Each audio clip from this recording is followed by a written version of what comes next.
E o Arduino, o que, que ele é? Bom, dizer assim, inicialmente ele é uma placa, né, com um microcontrolador, no caso o microcontrolador da família Atmega, né, e eu posso programá-lo várias vezes. Então é uma placa de desenvolvimento. A gente chama, né, é uma placa de desenvolvimento que a gente fala. Tá? Por quê? Porque eu posso programá-lo várias vezes, eu posso, né, ele está com seus pontos de entrada e saída disponíveis para que eu possa trabalhar. Então isso facilita nosso desenvolvimento de sistemas maiores. Né? Alguns sistemas mais simples a gente consegue trabalhar diretamente com ele. Outros sistemas mais aprimorados, a gente precisa fazer conexão dessa placa com outros dispositivos. Vamos supor, eu preciso, por exemplo, o simples piscar de um LED, etc. Ele já tem até um LEDzinho ali separadinho que eu posso programar ele para piscar, para acender, apagar, etc. Na própria plaquinha mesmo. Né? Mas se eu precisar, por exemplo, de comandar esse LED, por exemplo, com uma chave, eu tenho que colocar essa chave à parte. Tá bom? Então essa chave já colocada à parte, mas eu tenho ali os pontos facinhos para a gente poder fazer a ligação. Tá bom? Então essa ligação é feita de uma forma aí muito fácil, tá? No dispositivo aí, tá bom? Quais são os microcontroladores utilizados? Os microcontroladores utilizados são da família Atmega, né? Então, desde o Atmega 328, tem várias placas, né? Que trabalham aí, né, com o Arduino. Então, o Arduino que a gente vai pensar, né, que a gente vai trabalhar, seria o Arduino Uno, né, que ele tem um ATmega 328, se não me engano. E nesse Arduino Uno é como se fosse o primeiro, né? Uno em italiano é um. Né? O Arduino número um é o Arduino Uno. Né? E aí existem outras variações, né? Usando aí processadores sempre ATmega, né? Então, por exemplo, o ATmega 2560, que é um baita, né, de um microcontrolador com várias funcionalidades, vários timers, etc., até o ATmega 8, que é um carinha mais simples. Né? Então, o ATmega 8, 168, o 1280, são variações aí do 328 que tem maiores ou menores possibilidades. E todos eles são colocados aí, né, interligados aí nas nossas placas de desenvolvimento, né, nessas placas de desenvolvimento aí do Arduino. Qual que é a linguagem de programação básica dele? É o C e o C++, né? Então a gente vai trabalhar com eles a partir do C. Obviamente que já há, né, um compilador desse C para a linguagem de máquina.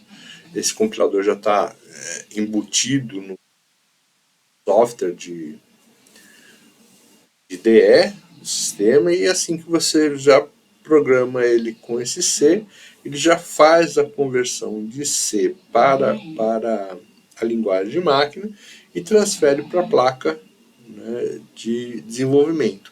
Nessa placa de desenvolvimento já começa a rodar o sistema. Tá? Então essa é a ideia básica aí. Então, por que do C? O C é uma das linguagens aí estão mais próximas aí da linguagem de máquina. Por isso os programas em C ficam muito pequenos, né, muito pequenos. Então isso é uma vantagem para se trabalhar com C, uma vez que Estes dispositivos têm também uma memória de programa muito pequena, né, limitada. Então, se você usa uma linguagem de programação tipo Visual Basic, que consome memória como se a memória fosse só para ela, você não consegue trabalhar. Por quê? Porque seus programas ficam grandes demais e não cabem na sua placa.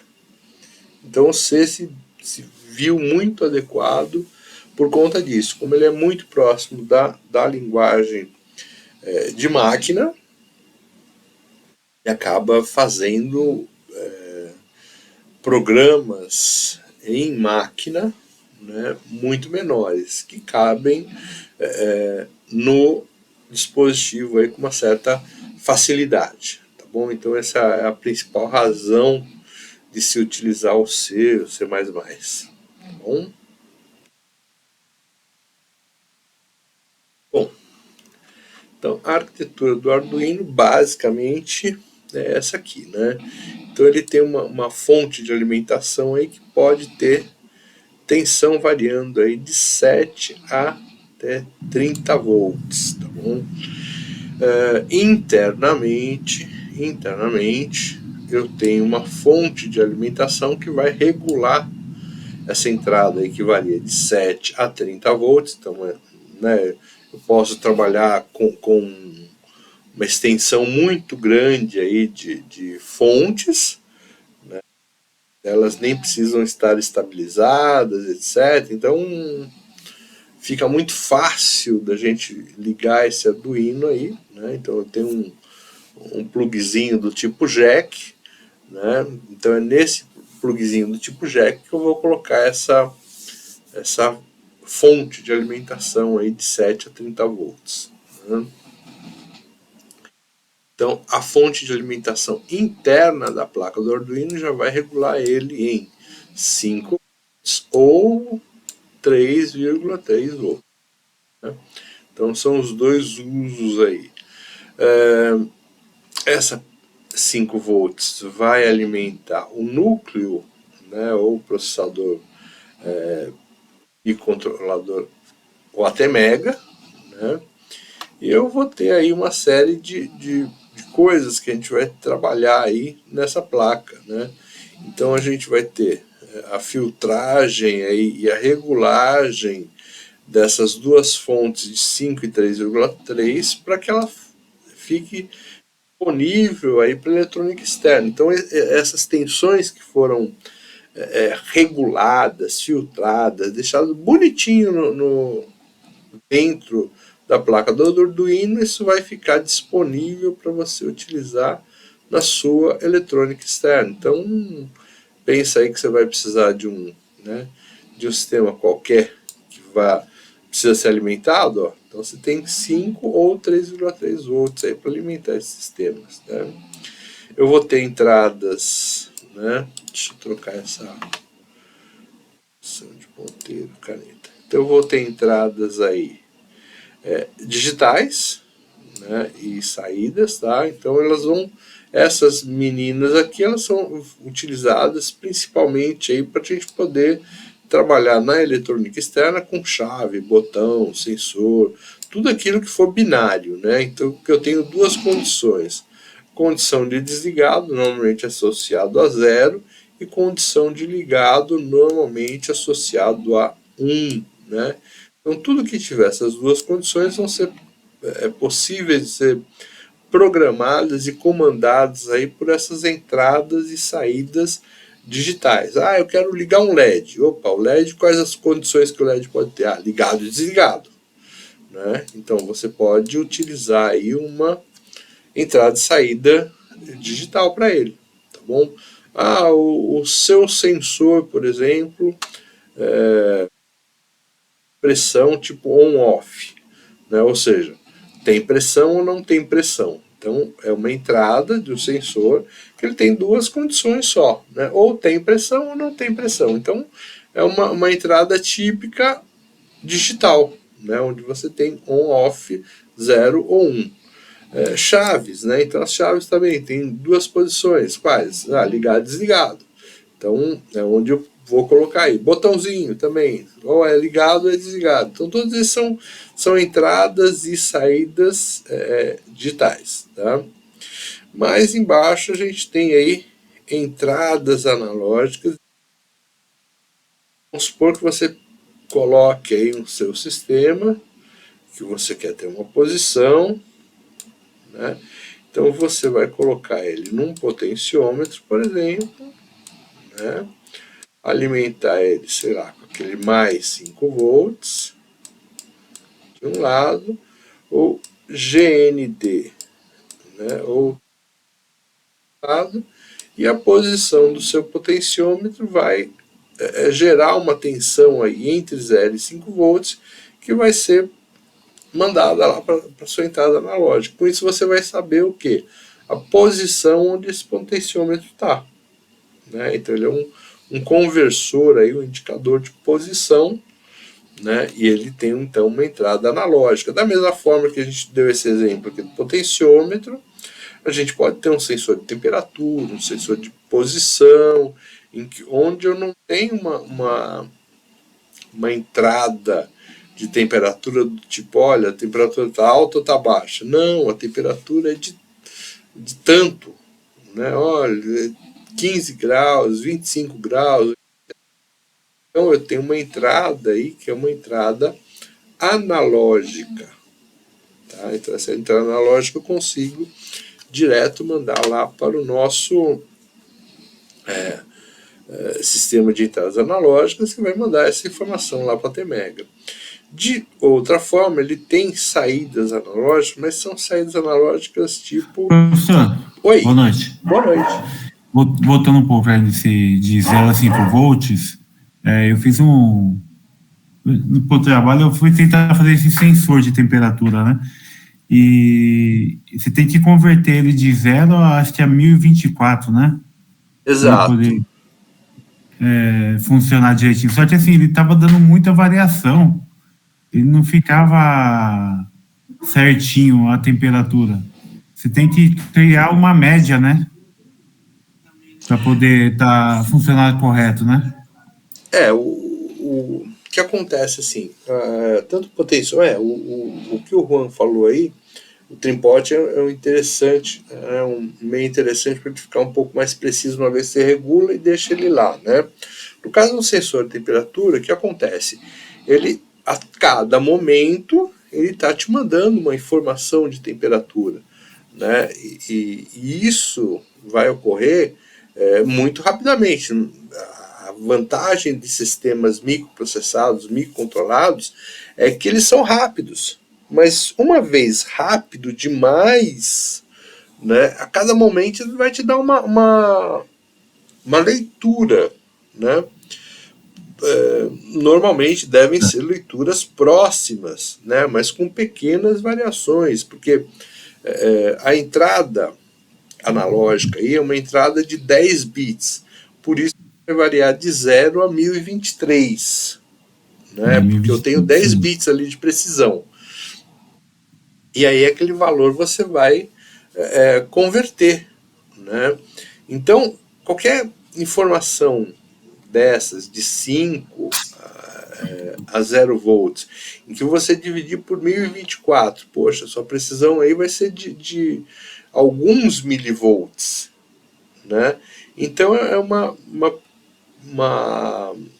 cada leitura que você fizer, ela vai ter uma pequena variação. Por quê? Porque realmente houve a variação, porque o seu sistema não está lendo muito bem, né? Então aí você vai precisar, por exemplo, de dispositivos, maneira para que você possa fazer uma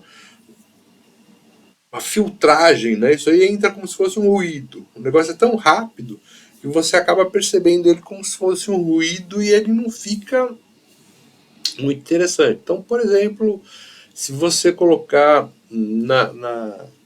nesse seu sistema, por exemplo, um capacitor, ele já vai te dar uma lentidão, né, uma lentidão nessa variação. Né? Então, por quê? Porque o capacitor ele vai funcionar aí como um filtrozinho, né, passa baixas, né? Então ele vai ser um filtro que vai deixar o seu sistema, vamos dizer assim, um pouco mais lento. Né? Então pode ser que você faça alguma coisa desse gênero. Você pode fazer um filtro por software também. O que é um filtro por software? Por exemplo, você pode fazer a média das 3 últimas leituras. Né? Eu Então, fiz isso, eu fiz a média. então, Mas mesmo assim, professor, tinha uma variação, eu acho que não sei se tem, posso estar falando bobagem, mas assim, tinha uma distância de mais ou menos uns 60 metros do sensor até onde ia ficar o Arduino junto com o LCD, né? Que é outro nome. Só que aí a variação mudava muito, né? Eu tive que fazer de outra forma, porque estava muito variando. Não sei se essa distância influencia. sim, porque quanto maior a distância, né, do seu sensor até o sistema que vai fazer a leitura, você pode induzir ruído, né? Então pode ser ruído, por exemplo, de indução de coisas que estão trabalhando do lado, né? Pode ser do próprio, porque um fio estendido ele é uma antena. E aí a antena faz o quê? Ele capta as informações externas. E aí o seu sistema, quanto mais longo, mais propenso a pegar De essas variação, né? informações. Né? Então deixa eu ver se você fez, por exemplo, um teste de colocar o seu sensor, trabalhar ele do lado. Normalmente você vai trabalhar ele, fazer os seus primeiros testes do lado aí da placa, tal, né? Você fez algum teste desse Não, tipo? fiz sim, eu tenho até um vídeo disso, né? E aí Do lado funcionou ele bem? funcionava bem. Funcionava bem, só que aí quando eu puxava ele lá pro local que ia ficar, começou a variar Apresentar muito bastante. ruído. Uhum. Eu Né? trabalho em hotel, né, professor? E aí Uhum. eu queria jogar a temperatura dos boilers de aquecimento de água lá na recepção. E Ah, quando tivesse uma baixa temperatura, soltasse um bip lá avisando o recepcionista para poder avisar a manutenção, né? sim. Esse era o objetivo. Só que não deu muito certo, não. Até pesquisei se tinha algum amplificador de sinal para poder estar utilizando, mas não encontrei nada. É, as duas maneiras que você podia fazer, assim, né? Como é só para fazer um simples aviso, né? Você poderia pegar o seu sistema microcontrolado e colocar bem mais perto do sensor de temperatura, né? Então a gente já não teria essa indução de ruído aí pela distância e mandar essa informação, que seria uma informação digital do tipo, olha, tá tendo problema lá no boiler, avisa a manutenção, etc. Pode ser uma lâmpadazinha, alguma coisa desse gênero, lá para recepção de uma forma mais tranquila, né? Poderia ter montado um relé aí para para levar esse alarme. O Saulo tá colocando de fato a colocação do É, eu, Saulo. É eu fiz interessante. isso aí, professor. Eu coloquei o Arduino do lado lá, aí eu só puxei só um LED e o bip lá em cima. Só que o que eu queria mesmo é que tivesse o visual, né? Ali não a temperatura exata que tivesse, né? Para poder Entendo, ficar um entendo. negócio mais legal. Nesse caso, né, para uma informação mais exata, a gente teria que colocar primeiro, normalmente essas temperaturas tem que ver lá como é que era o seu sensor, né? Mas um sensor com a gente colocaria um amplificadorzinho na saída desse sensor, né, de forma que ele pudesse gerar uma certa corrente para o seu sistema e essa corrente não fosse tão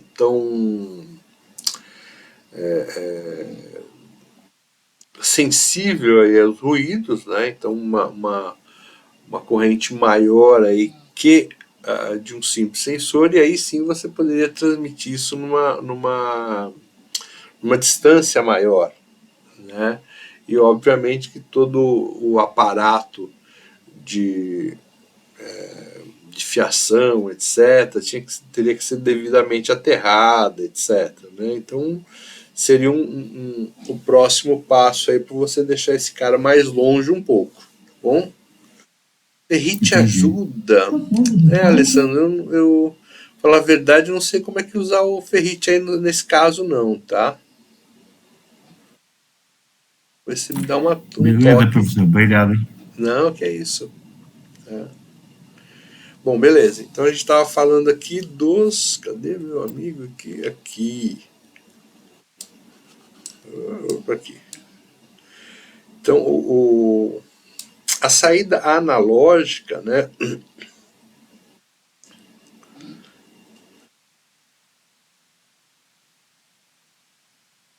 Um clique 02 é um sistema já de baixo custo, exato. Mas não sei se ele teria uma capacidade aí de ler, né, Saulo, do mesma maneira porque o grande problema dele né, seria a distância entre o sensor e quem está lendo a informação do sensor, né? Então entre os dois está tendo um ruído bastante. Então trocar por um CLP não sei se vai adiantar muito aí nesse caso que ele está comentando, né?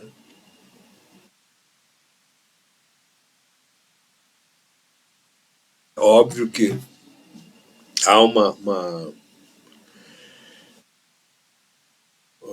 uma outra colocação dele para ele era colocar um sisteminha do tipo IHM lá próximo da recepção, né?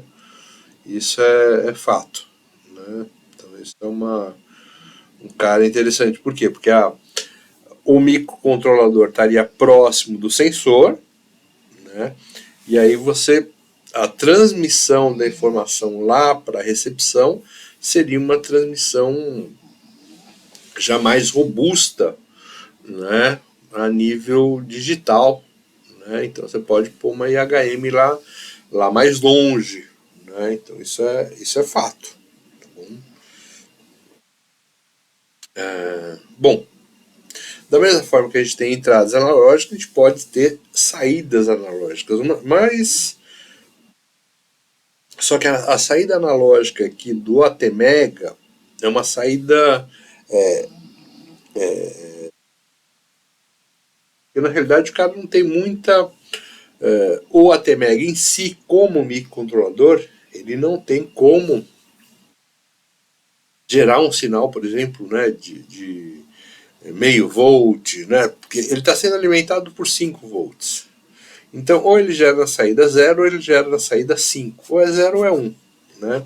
O que ele faz para trabalhar com a tal saída analógica? Ele trabalha com o tal do PWM, modulação em largura de pulso.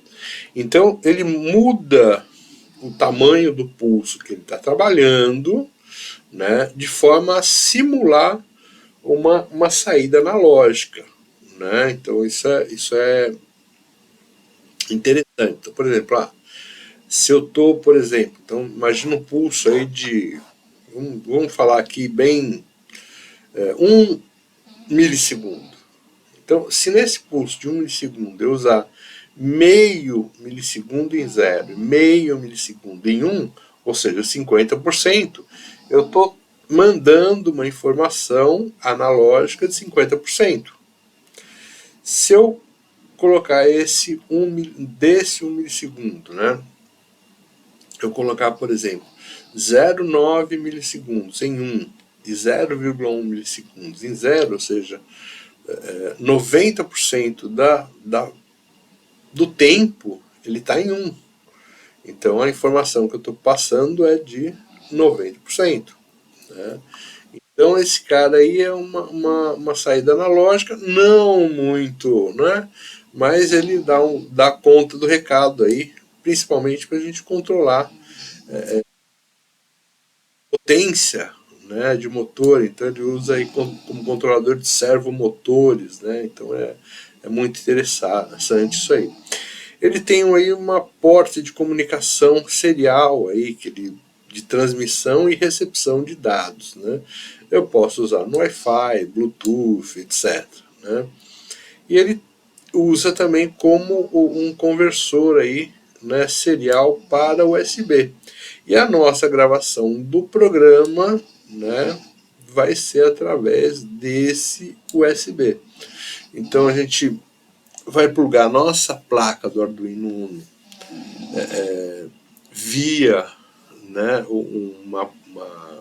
no meu canal USB, e a gente vai fazer a transmissão dessa informação serial via USB. Né? Então essa aqui é a colocação aí, né, do nosso sistema aí, tá bom? Legal? Mais alguma informação? Deixa eu apagar tudo isso aqui. Aqui. Ok. Beleza? Alguma pergunta desse slide?